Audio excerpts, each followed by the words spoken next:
O Caminho da Riqueza, Parte 2, Dr. Joseph Murphy. O amor é a realização da lei. O amor é, na verdade, um apego emocional, uma sensação de unificação com o que nos é dado. Devemos ser leais àquilo que amamos. Devemos ser leais aos nossos objetivos ou ideais. Quando flertamos ou mantemos uma união mental com o medo, a dúvida, a preocupação, a ansiedade ou falsas crenças, não estamos sendo leais ao nosso objeto de nosso amor. O amor, portanto, é de unificação, um estado de realização.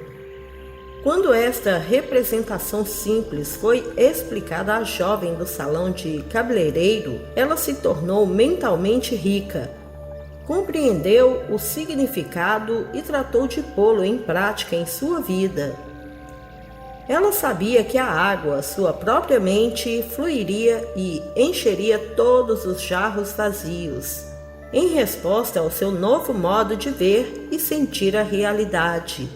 À noite, a jovem ficava imóvel, com o corpo completamente relaxado, e começava a utilizar a mente para formar uma série de imagens construtivas, seguindo as seguintes fases. Primeira fase: começava a imaginar o gerente do seu banco felicitando-a pelos volumosos depósitos feitos por ela. Mantinha essas imagens na mente por 5 minutos. Segunda fase: em sua imaginação, ouvia sua mãe dizendo-lhe: "Sinto-me tão feliz com a sua nova situação." Continuava a ouvir essa frase na voz da mãe, com uma entonação alegre e feliz, durante 3 a 5 minutos. Terceira fase: imaginava vividamente a cerimônia de seu casamento, ouvindo de forma distinta a voz do juiz a dizer com solenidade: "Eu vos declaro marido e mulher." Completada essa rotina, adormecia, sentindo-se inteiramente satisfeita, isto é, invadida pela sensação de alegria da prece atendida. Nada aconteceu durante 3 semanas. Na realidade, a situação piorou muito, mas ela perseverou, recusando-se a reconhecer o fracasso. Sabia muito bem que para crescer espiritualmente precisava, ela também, realizar seu primeiro milagre, transformando seu medo em fé e sua sensação de carência em outra de opulência e prosperidade, transformando a consciência água nas situações, circunstâncias e experiências que desejava vivenciar. Consciência, certeza, realidade, princípio, espírito ou o que quer que o chamemos, esse elemento é a causa de tudo, pois é presença e força. A força espiritual que existe dentro de nós é a causa e a substância de tudo e em tudo se manifesta. Nos pássaros, nas árvores, nas estrelas, no sol, na lua, na terra, no ouro, na prata e na platina. É a causa e a substância de todas as coisas. Nenhuma outra existe. Depois de compreender isso, a jovem sabia que a água, consciência, poderia tornar-se um elemento provedor, na forma de dinheiro, posição social, expressão verdadeira, saúde para sua mãe, companheirismo e uma vida repleta de significado. Vislumbrou de repente essa verdade simples, mas profunda, e declarou: "Aceito tudo de bom que me é destinado." Nesse ponto, já sabia que nada nos pode ser ocultado. Deus está dentro de nós, aguardando ser descoberto e trazido à tona. Em menos de um mês, essa jovem casou-se e ouviu o juiz pronunciar as mesmas palavras que havia tantas vezes imaginado em seu estado de meditação e relaxamento: "Eu vos declaro marido e mulher." recebeu do marido de presente de núpcias um cheque de $24.000 e uma viagem ao redor do mundo. Sua nova função como especialista em beleza era de enfeitar sua casa e seu jardim e fazer com que o deserto de sua mente se rejubilasse e florisse como as rosas. Ela havia transformado água em vinho. A água, sua consciência, ficou carregada ou condicionada por sua constante e sincera imaginação da felicidade. Essas imagens, quando mantidas regular e sistematicamente, com plena convicção na força criadora da mente profunda, desabrocham da escuridão subconsciente e vêm à luz, concretizadas no mundo exterior. Há, no entanto, uma regra importante: não expor esse filme recém-revelado à luz nociva do medo, da dúvida, do desespero e da preocupação. Sempre que esses sentimentos baterem à sua porta, apele imediatamente para o filme que se revelou em sua mente e repita convicto: um lindo filme está se revelando neste momento na câmara escura da minha mente. Envolva mentalmente esse filme em sua sensação de alegria, fé e compreensão, sabendo que está pondo em ação uma maravilhosa lei psicológica e espiritual, que pode ser assim enunciada. Toda impressão se expressará. A seguir, fornecerei um caminho certeiro para obter o desenvolvimento e a manifestação de riqueza material e das provisões necessárias em todos os dias de nossas vidas. Se aplicada sincera e honestamente, esta fórmula proporcionará ampla recompensa no plano material. Vou dar como exemplo a história de um homem que me procurou, desesperado em Londres, envolvido em dificuldades financeiras. Era membro da igreja anglicana e havia se dedicado até certo ponto ao estudo do funcionamento do subconsciente. Aconselhei-o a repetir frequentemente durante o dia: Deus é a fonte da minha abundância e todas as minhas necessidades são saciadas, em todos os momentos no tempo e pontos no espaço. Aconselhei-o ainda a refletir sobre toda a vida animal. Esta foi a fórmula usada pelo homem de Londres para transformar a água no vinho da abundância e do sucesso financeiro. Ele compreendeu que Deus, ou sua força espiritual, era a causa de tudo e entendeu também que, se conseguisse incutir na mente a ideia de que a riqueza lhe pertencia por direito inalienável, provocaria a manifestação da abundância. A afirmação que utilizou foi: Deus é a força do meu sustento. Todas as minhas necessidades são satisfeitas a cada momento no tempo e no espaço, havendo sempre um excedente tranquilizador. Esta afirmativa simples, repetida com frequência, condicionou sua mente de forma inteligente a uma consciência de prosperidade. Tudo o que teve que fazer foi incutir no subconsciente esta ideia positiva, da mesma maneira que um bom vendedor tem que acreditar nos méritos de seu produto. O vendedor deve estar convencido da integridade da empresa para a qual trabalha, da alta qualidade do produto, dos bons serviços que prestará ao comprador, além de outros fatores como preço, etc. Eu havia orientado meu amigo londrino a não lutar com os pensamentos negativos que, porventura, surgissem em sua mente. Esses pensamentos negativos certamente ocorriam, mas em vez de combatê-los, ele deveria simplesmente apelar para a fórmula mental, repetindo tranquila e apaixonadamente a afirmativa que havia sido combinada. Os pensamentos negativos o atingiam muitas vezes em verdadeiras avalanches, formando torrentes de negatividade. Cada vez que isso acontecia, enfrentava a torrente com uma leal e firme convicção positiva. Deus satisfaz a todas as minhas necessidades, deixando sempre um excedente tranquilizador em minha vida.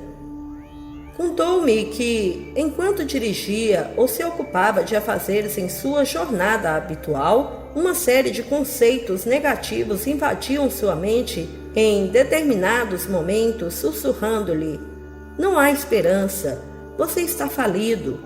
Cada vez que surgiam esses pensamentos negativos, recusava-se a admiti-los mentalmente e apelava para a eterna fonte de riqueza, saúde e tudo mais que acreditava constituir seu próprio tesouro espiritual. Declarava decidida e com firmeza: "Deus é a fonte de meu sustento e sinto que essa fonte me pertence." Ou então, há uma solução divina: "A riqueza de Deus é a minha riqueza." E outras afirmações positivas que carregavam sua mente com esperança, fé e expectativa e acabavam por dar-lhe a convicção de possuir uma fonte inesgotável de riquezas, que proveria copiosamente todas as suas necessidades. Os fluxos de pensamentos negativos podiam assaltá-lo com muita frequência, todas as vezes que ele se recusava a abrir a porta de sua mente a esses gangsters, assassinos e ladrões que só visavam a roubar-lhe a paz, a riqueza, o sucesso e todas as coisas boas do espírito. Ao contrário, ele abria as portas da mente à ideia do princípio vital eterno e divino, invadindo-o com riqueza, saúde, energia, poder e todos os elementos necessários a uma vida feliz e repleta de significado. Continuando com essa prática, já no segundo dia, menos pensamentos negativos bateram à sua porta. No terceiro dia, o fluxo deles diminuiu.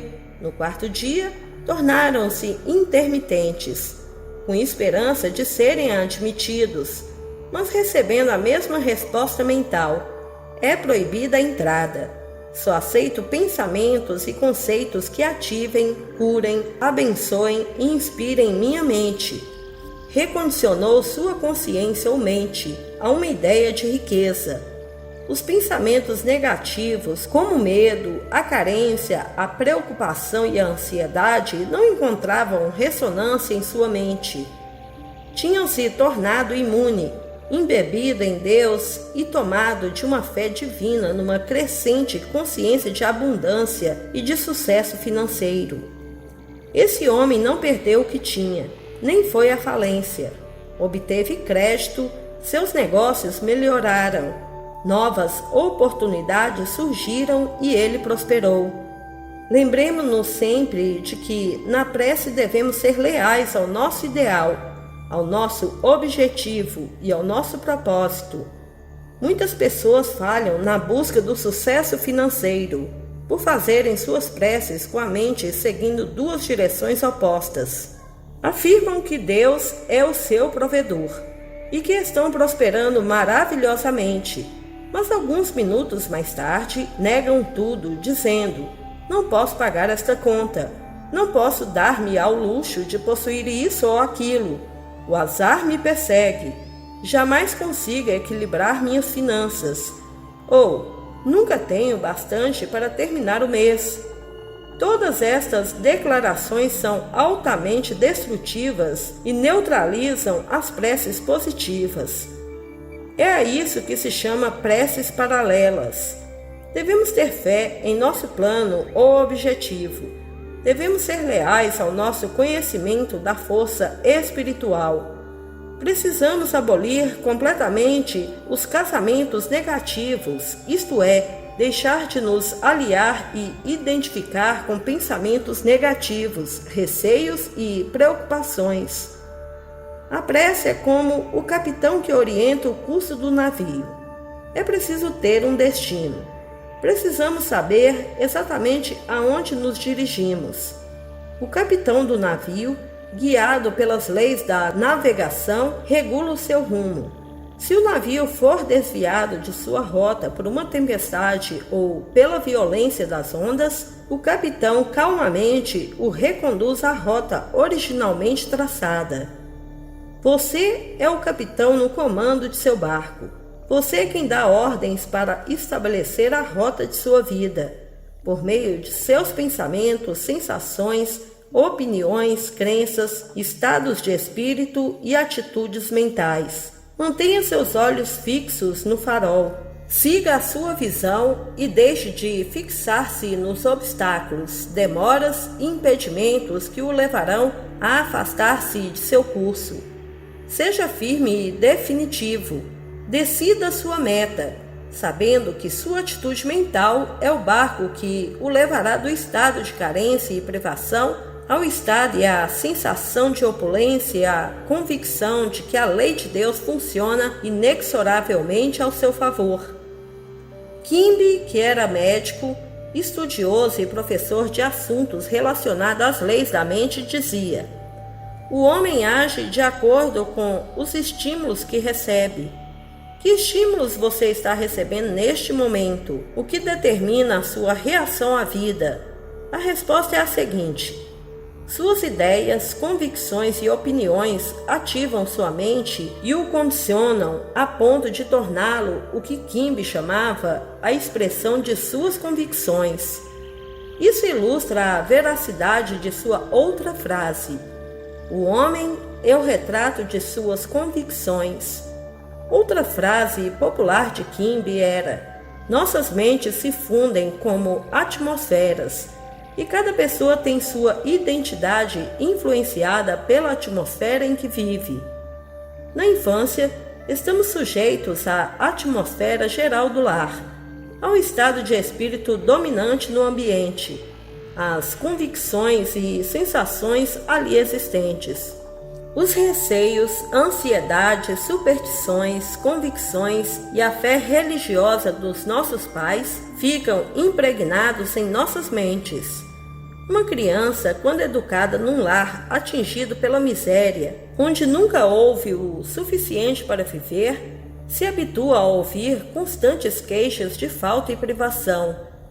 Pode-se dizer, como faz Salter, em sua terapêutica de reflexo condicionado, que a criança estava condicionada à pobreza. Mais tarde, o jovem poderá sofrer de um complexo de pobreza, causado pela atmosfera em que foi criado, impregnado de experiências e convicções negativas. No entanto, ele poderá libertar-se de tudo isso, alcançando-se acima de qualquer situação por meio da força da prece. Conheci um rapaz de 17 anos, nascido em Hell's Kitchen, Cozinha do Inferno, em Nova York. Esse rapaz assistiu a uma série de palestras minhas naquela cidade e compreendeu que era uma vítima do pensamento negativo e destrutivo e que, se não tratasse de reorientar sua mente no caminho construtivo, seria escravizado pelo medo, pelo fracasso, pelo ódio, pela inveja. O homem age de acordo com os estímulos que recebe. É evidente, como dizia Quimby, que se a pessoa não cuidar de sua própria casa, mente, cairá na propaganda hipnótica do medo, das falsas convicções e das preocupações materiais. Nossas mentes estão imersas em velhas crenças na doença, na morte, na infelicidade, nos acidentes, nos fracassos e em desastres diversos. Devemos procurar seguir a injunção bíblica: sai do meio deles e apartai-vos. 2 Coríntios 6, versículo 17.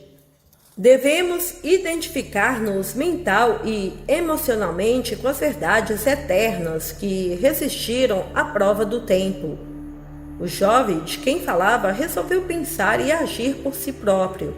Decidiu enveredar pela estrada real da riqueza, aceitando de uma vez por todas a abundância de Deus e impregnando sua mente com ideias e conceitos espirituais.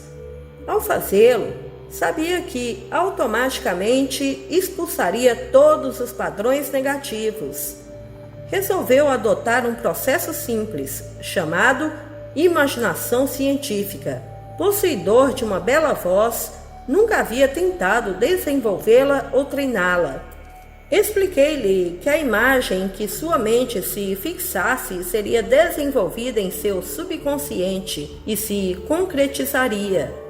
Ele compreendeu que se tratava de uma lei mental, a lei da ação e reação, isto é, a reação do subconsciente ao quadro mental composto no consciente. O jovem habituou-se a sentar em silêncio em seu quarto. Relaxava todo o corpo e imaginava-se vividamente cantando diante de um microfone. Concentrava-se tanto na imagem que chegava a estender as mãos para pegar o microfone e tinha a sensação de tocá-lo. Depois, imaginava que era felicitado pelo maravilhoso contrato que havia assinado e pela beleza de sua voz. Dedicando toda a sua atenção a essa imagem mental de forma regular e sistemática, conseguiu gravar uma profunda impressão em seu subconsciente. Pouco tempo depois, um professor italiano de canto conheceu-o e percebeu seu potencial, passando a lhe dar aulas regularmente e gratuita. Em pouco tempo, ele conseguiu um contrato para o exterior, com apresentações na Europa, na Ásia e na África do Sul. Foi o fim de suas preocupações financeiras, pois o salário era muito bom. Seu talento oculto e sua habilidade para exteriorizá-lo constituíam sua verdadeira riqueza. Deus nos dá talento e força. Cabe a nós revelá-los. Você se lembra de haver se perguntado alguma vez: como poderei ser mais útil ao meu semelhante? Ou, como poderia contribuir mais para o bem da humanidade? Um pastor amigo meu contou-me das dificuldades financeiras por que passaram ele e a igreja no início de sua carreira. O processo por ele empregado foi repetir uma oração simples com a qual conseguiu milagres. Deus me revela a melhor maneira de apresentar a verdade divina aos meus semelhantes. Os donativos jorram. A hipoteca foi paga em poucos anos e desde então ele nunca mais teve preocupações com dinheiro. Ao ler este texto, você aprendeu que os sentimentos, os estados de espírito e as convicções sempre controlam e governam seu mundo exterior. O movimento da mente controla o mundo exterior. Para mudar o exterior, você precisa primeiramente mudar o interior, assim na terra como no céu, ou seja, na sua mente como no seu corpo, no seu tempo e no seu espaço. A Bíblia diz: nada há encoberto que não haja de ser descoberto. Lucas 12, versículo 2. Por exemplo, se você estiver doente, estará revelando um padrão mental e emocional que é a causa da doença. Se você está aborrecido ou recebeu notícias trágicas, revela-o na face, nos olhos, gestos, tom de voz, pose e maneira de andar. Em realidade, todo o seu corpo revela seu sofrimento. Você poderá naturalmente, com disciplina mental e prece, manter-se absolutamente sereno e tranquilo, negando-se a atrair externamente seu estado de espírito e seus sentimentos. Poderá ordenar aos músculos de seu corpo que se relaxem, se acalmem e se mantenham quietos. O corpo obedece à mente. Seus olhos, face e lábios não revelarão qualquer sinal de aborrecimento, raiva ou tristeza. Com disciplina, por meio de orações e da meditação, você poderá mudar o seu estado. Mesmo quando tiver recebido más notícias, você poderá expressar alegria, paz, descontração e até bom humor, de tal maneira que ninguém suspeitará que você recebeu notícias ruins. Sejam quais forem as notícias que tenha recebido hoje, você pode colocar-se diante do espelho, examinar seu rosto, seus lábios, olhos e gestos, visualizando e dizendo que acabou de saber que ganhou uma fortuna. Case com a riqueza, declarando de modo sincero e convicto: Deus supre todas as minhas necessidades com a riqueza de sua glória. Ou então, adote a seguinte declaração, repetindo-a diversas vezes com toda a convicção até que a sua consciência esteja condicionada ou que ela se torne parte de sua meditação. Estou inteiramente realizado e tenho uma renda maravilhosa. Entretanto, não repita isso como um papagaio, e sim sabendo que seu pensamento está sendo gravado em seu subconsciente, à proporção que se torna um estado condicionado de consciência. Permita que a frase se encha de significado para você, impregnando-a de vida, amor e sentimento para que se torne realidade. Um rapaz que assistiu à minha série de palestras abriu recentemente um restaurante. Telefonou-me para dizer que havia se casado com um restaurante, querendo dizer que havia decidido ter muito sucesso, sendo diligente e perseverante para que seu negócio pudesse prosperar. A esposa desse rapaz, esposa mental, era sua convicção na realização de seu desejo. Identifique-se com seu objetivo na vida e cesse de unir-se a críticas, autocondenações, raivas, receios e preocupações. Dedique toda a sua atenção ao ideal escolhido, enchendo-se de fé e confiança na lei inevitável da prosperidade e do sucesso. Você nada alcançará amando seu ideal por um minuto e negando no minuto seguinte. Isso dá no mesmo que misturar um ácido com um alcaloide, do que resulta uma substância inerte. Ao escolher a estrada real da riqueza, deve acreditar firmemente no ideal escolhido, seu cônjuge. Encontramos várias passagens na Bíblia que se relacionam com estas verdades. Por exemplo, e da costela que o Senhor Deus tomou do homem, formou uma mulher. Gênesis 2, versículo 22. Sua costela é o seu desejo, ideia, plano, conceito, finalidade ou objetivo na vida. Eva significa a emoção, a sensação ou estado de espírito. Isso quer dizer que você sempre tem que perfilhar a ideia. A ideia precisa de paz, precisa ser amada e sentida como verdadeira, a fim de concretizar seu objetivo na vida. A ideia é o pai e a emoção é a mãe. Este é o casamento que está sempre realizando em sua mente. O filósofo russo Ouspensky falava de um terceiro elemento que acompanhava a união dos desejos e das sensações. Chamava-o de elemento neutro. Podemos chamá-lo paz, pois Deus é paz. A Bíblia diz: e o governo estará sobre os seus ombros. Isaías 9, versículo 6.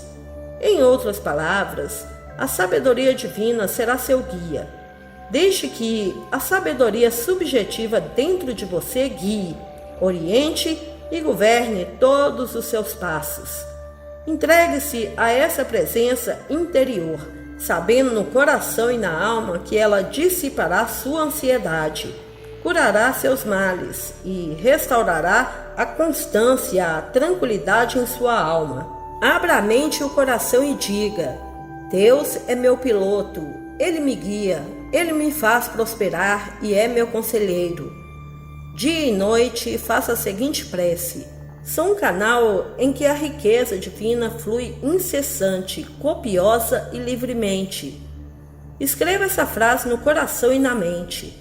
Mantenha-se sintonizado com a glória de Deus.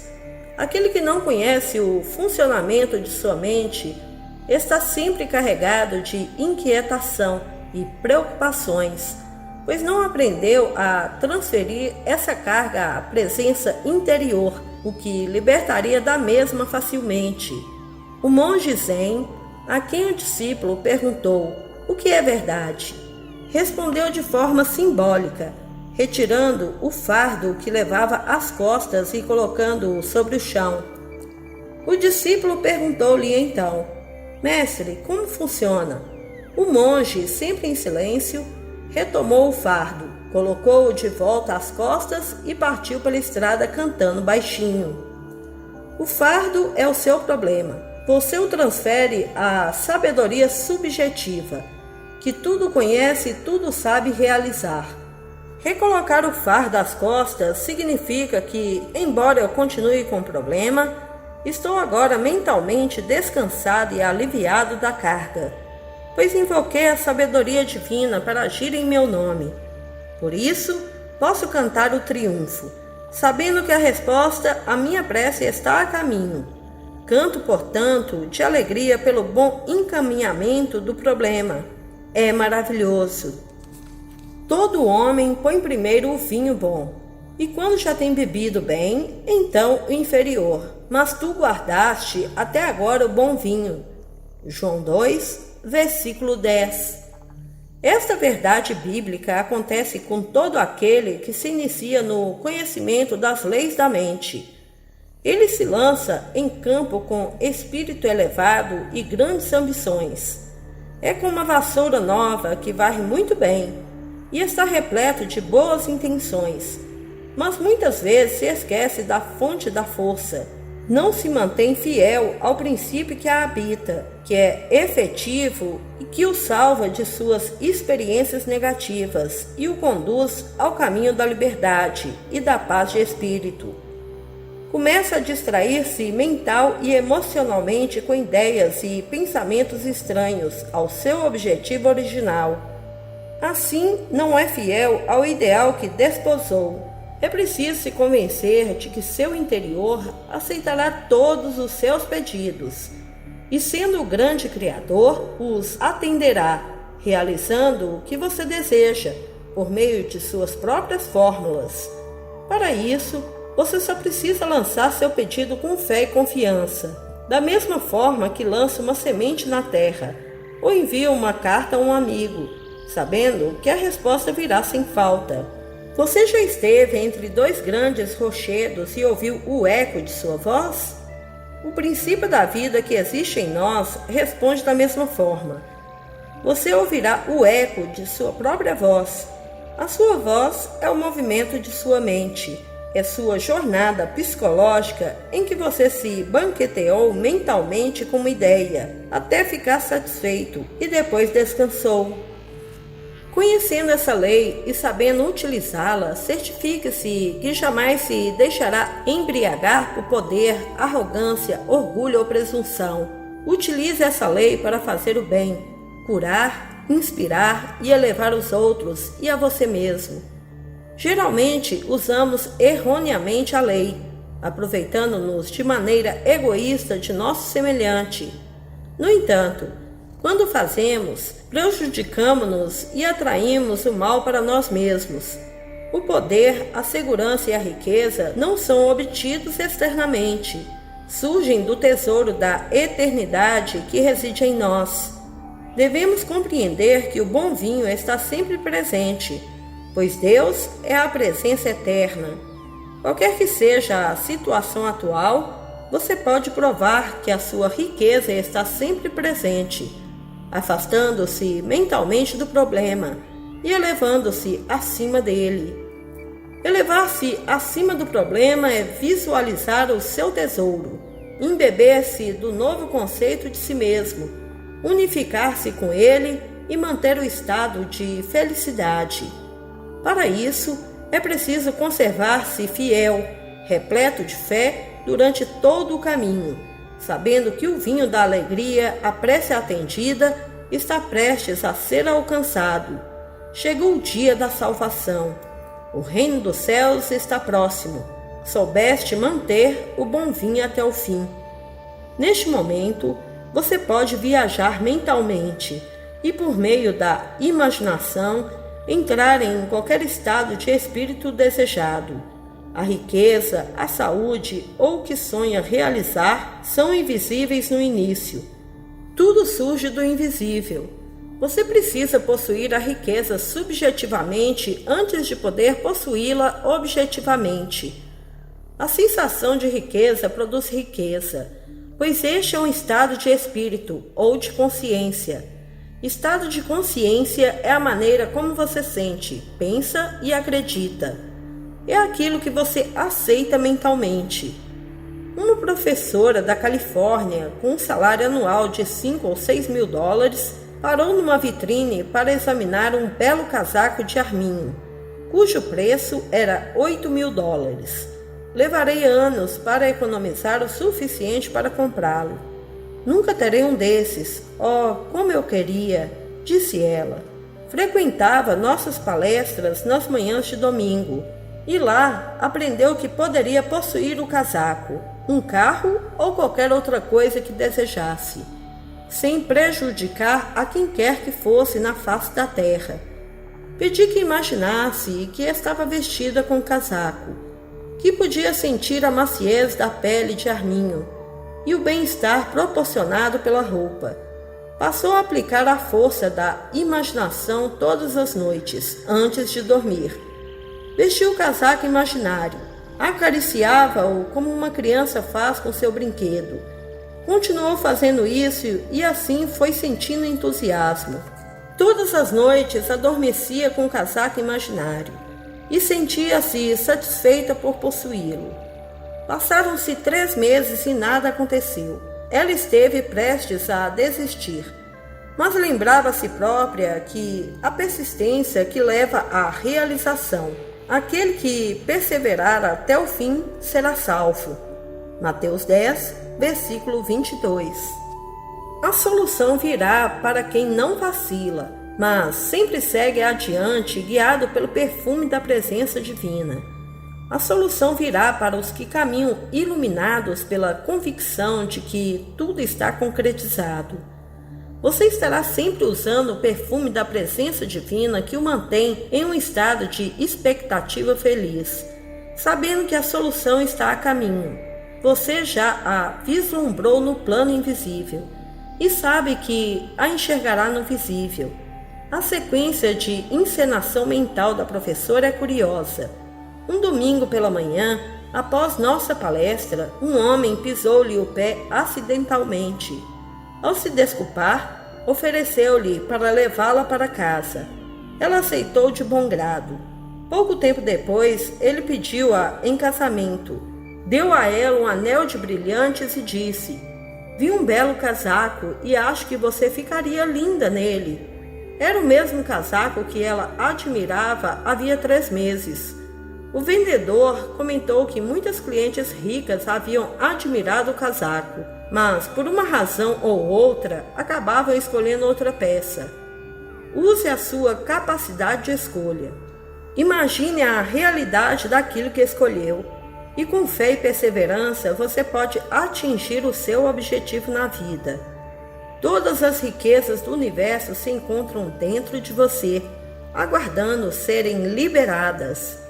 Paz, alegria, amor, orientação, inspiração, boa vontade e abundância, tudo existe dentro de você. A única condição para que as riquezas de Deus se manifestem é abandonar o seu estado atual, sua limitação, e entrar numa visão ou quadro mental num estado de espírito alegre e feliz, unificando-se com seu ideal. Quem viu e sentiu seu tesouro em momentos de elevada exaltação, sabe que em breve o verá concretizado. No exterior como no interior, embaixo como no alto, na terra como no céu. Em outras palavras, você verá sua fé manifestada. O ser humano é a expressão de sua fé. Amado irmão, se você ainda não é inscrito em nosso canal, se inscreva, ative o sininho de notificações e compartilhe esse vídeo com nossos irmãos a terem esse conhecimento. Sugiro a todos que adquirem os 7 livros em um de Neville Goddard, para que possam se aprofundar verdadeiramente nesses conhecimentos. Devemos ter esse livro juntamente com a nossa Bíblia cristã. Esse livro tem toda a informação que todos necessitam para compreender a Bíblia. Clique no link abaixo, na descrição desse vídeo, e adquira agora o livro impresso O Despertar da Consciência, ou poderão adquirir os 7 e-books digitais ou mesmo adquirir o pacote completo, que está com um valor sensacional. Adquira agora para que possa ter o discernimento que tanto almeja, passo a passo nos 7 livros. Muita paz e luz a todos. Namastê.